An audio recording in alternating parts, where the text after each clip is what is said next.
In this step, we're going to actually open up Ministep and pull in our data and set up the control files so that we'll be ready to run the analysis. So we will go ahead and click on the Ministep shortcut, and this will open our window where we can tell it that we want it to pull in our data.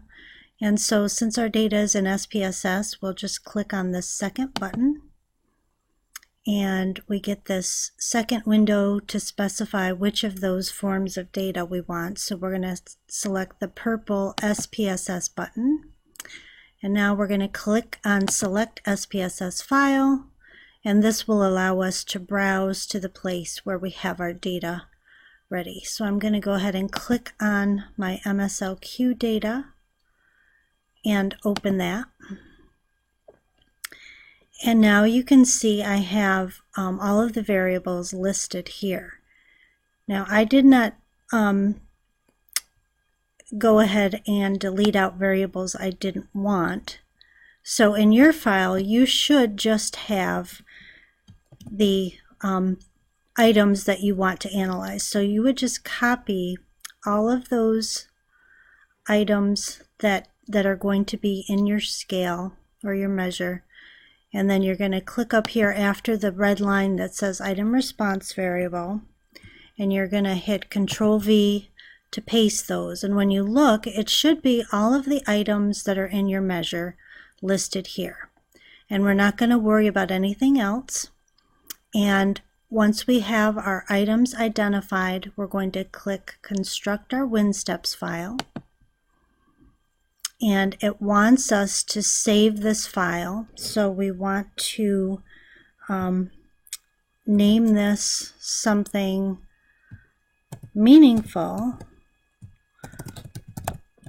So I'm just going to name it MSLQ Scale 1 Control File, and make sure it's in a folder where you want it to be saved to, and just go ahead and click Save. And then it's going to pop up this text file, and this is the programming syntax that's going to run your analysis. So what we need to do is we need to ask for item discrimination, since that's not automatically included in the analysis. So I'm going to scroll down to where I see the total score equal yes line. I'll put my cursor at the end of that line and click Enter. And I'm going to type in discrim, D-I-S-C-R-I-M, equal sign, and then capital Y-E-S, skip a space, put in a semicolon, and now we have all of the commands that we need to run our model. Now, if you look at the bottom of the screen, it will give you a sampling of the data in your file.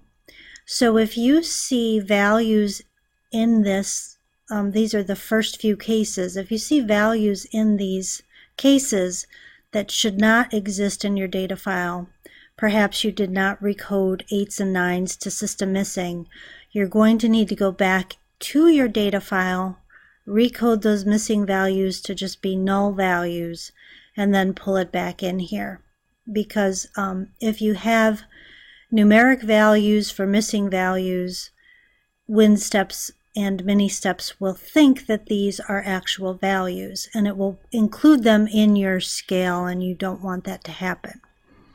Now this process is the same regardless of whether you have dichotomously scored or polytomously scored items. So once you've checked your data, you have your discrim command in there, you're just going to come up here to File and Save, and then you can close this window to get it out of the way.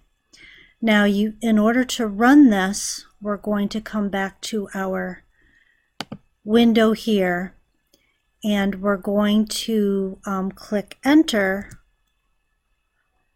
and this allows us to search for the place where we stored that file, so we can tell Ministep that that's the control file that we want to use. So I'm going to go back into the folder where I saved it, and here is my MSLQ scale 1 control file.txt. I'm going to open that. And if I wanted to save my iterations of output, I would put a name here for the output file. And this file really isn't that important, but you can certainly save it if you want to. So I've typed in a name. I'm going to click enter. There are no extra specifications that I want. So then from here, I'm going to just press enter to analyze.